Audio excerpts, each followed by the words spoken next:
name is Bridie. I am studying creative therapies in subject 571. I would like to acknowledge that I am on the land of the Bidjigal people of the Eora Nation on the Georges River in the south of New South Wales. And this is really a bit of a playground for me at the moment.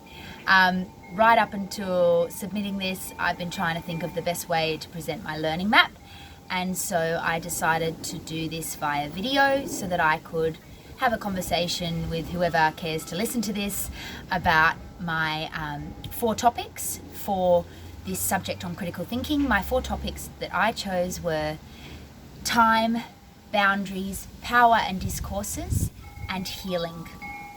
So I'm going to try to keep this video to 5 minutes just to explore these topics and how they relate to critical thinking, and also how they relate to creative therapies more broadly.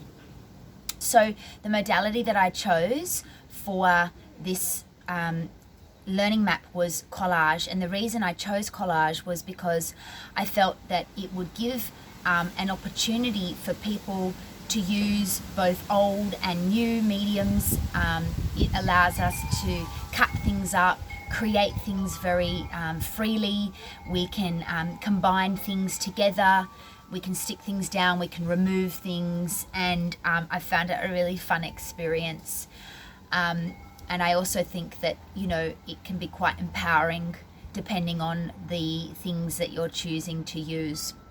So what kicked all of this off was in week 1 when Michelle asked us to think of an animal, and for me at the time I was sitting in Sydney with the floods going on, and I really wanted to think of myself as an animal that would be able to survive the floods, and so it really kicked off from there. My animal that I was thinking of on that day was something that could swim. And then I took that idea and I thought about a tadpole. So this really led me into the first concept of time, which is where I started my critical thinking processes, because for me time is a huge part of my job working at a university. A lot of the students that come to see me really struggle with this concept of time, and I think it was something that I was really drawn to. So I started with the idea of transformation and time and what would represent that really well. Well, the animal that I chose is a tadpole, and the tadpole is something that I just took out of a magazine. So this was a magazine. It was actually an old David Attenborough magazine that actually had tadpoles, so I cut the tadpole out and I actually kept that and painted over it. And I was just thinking about this idea of transforming over time, and that it's actually something that you can observe in nature. So without words, just sitting, listening quietly, we can observe the concept of time in different ways. It doesn't have to be chronological. I then went along and I created these small frogs. I cut them out of some cardboard. I did a bit of painting on top of them, and I'm going to arrange them in the final piece to represent that cycle of time. I also found a piece of paper that was used as wrapping paper that had a lot of these lovely little creative tools like pencils, paintbrushes. So I also cut them out, and in the final arrangement I've used them to contrast the 2 types of understandings of time. So in different cultural contexts, time may mean very different things. I definitely understand that in Western understanding of time, it's very linear, and it's used to measure where we are, where we should be, keeping on track of what we're doing. Particularly in a university context, students are always reporting that they're really time poor and that time has crept away from them. So it's really like this future tense that you're always trying to chase time. I think this is quite different to what we've learnt in this course, that in Indigenous communities, time really isn't that important. what's important is the relationships that we have, not just with other people, but with other communities, other things such as nature, our responsibilities to other beings, really, and that the relationship will always trump the chronological understanding of time.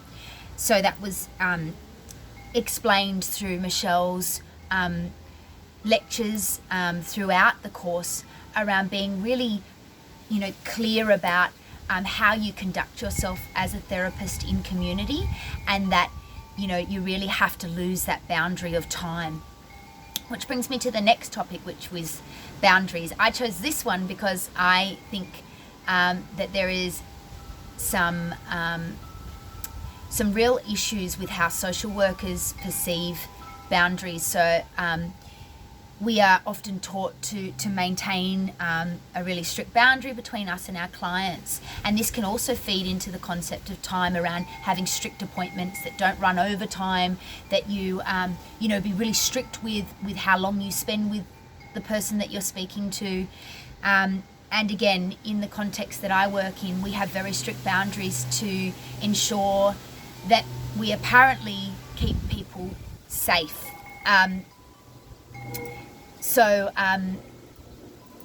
I think that I chose this topic of boundaries because it's something that I'd really like to explore more through this course. I think that if we were to take the idea that relationships are probably far more important when working with people than the time boundaries or boundaries around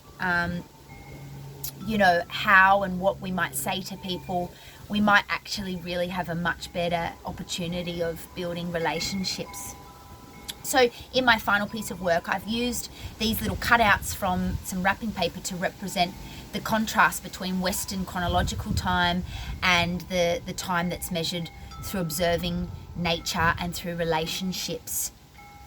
The next topic, which I found was really prominent throughout this course, was the idea of power and discourses. So through using the methodology of collage, I started by cutting out a whole lot of words from the newspaper, and I was sticking them down onto something to keep them all down.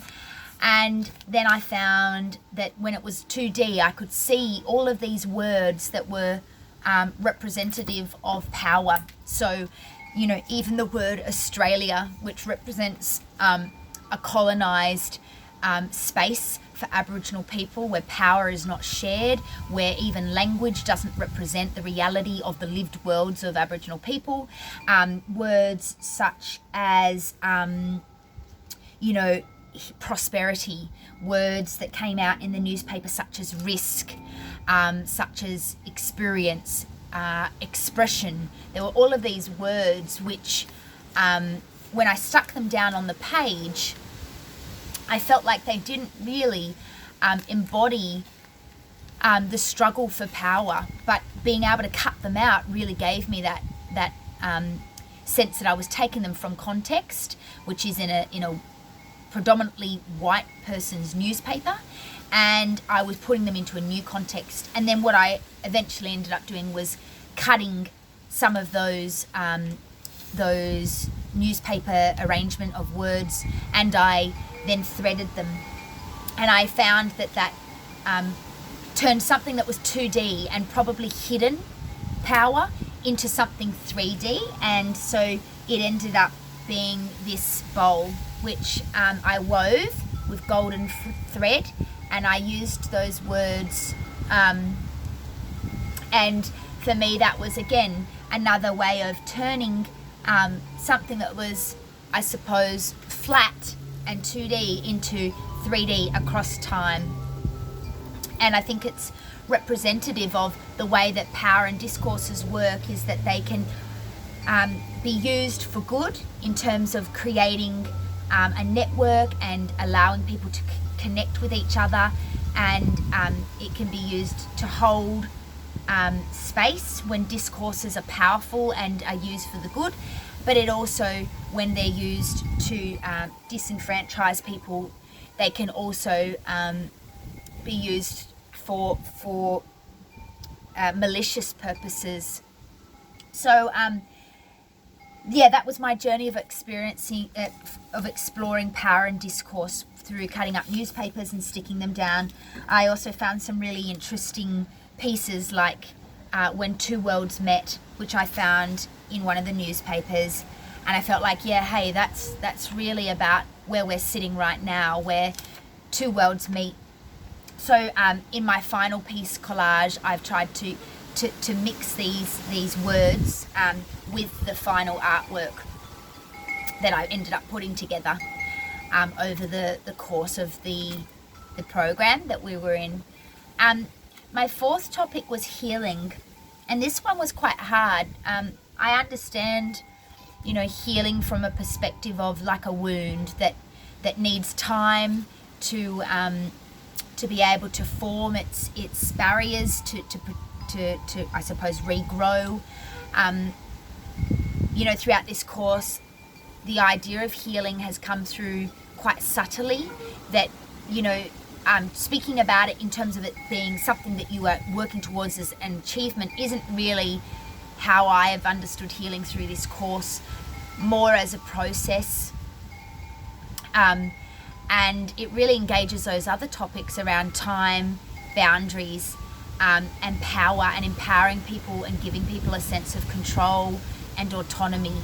And that can be over whatever they're doing, if it's art-based or if it's around their bodies, so through dance, if it's through play, giving people the experience of just doing something for the sake of doing it without any purpose attached to it. So yeah, in the interview with one of the dance therapists, I found it really interesting when looking at learning through experiences that are in the body, and embodied experience, which was a really new concept for me because I'm completely used to talk therapy, as you can see. Not even therapy, just talking with people. That's pretty much my current work. So yeah, I think that throughout this course, what I've really learned is actually that critical thinking opens up doors, and the doors that it opens up may not necessarily take away from the importance of the problems that we face with the people that we work with, but it allows us opportunities to perhaps find new avenues of supporting the people that we work with, and we can start to challenge these ideas that seem so true, that seem real, and I think it's a big messy pond where there's a lot of life like this, which I was using this cardboard that I cut out, and for me it's like trying to get through all of the mud and trying to see the clarity and rise above, really, by critical thinking, by assessing the things that we see not on face value, but trying to understand them and how they might be used to either empower or disempower people.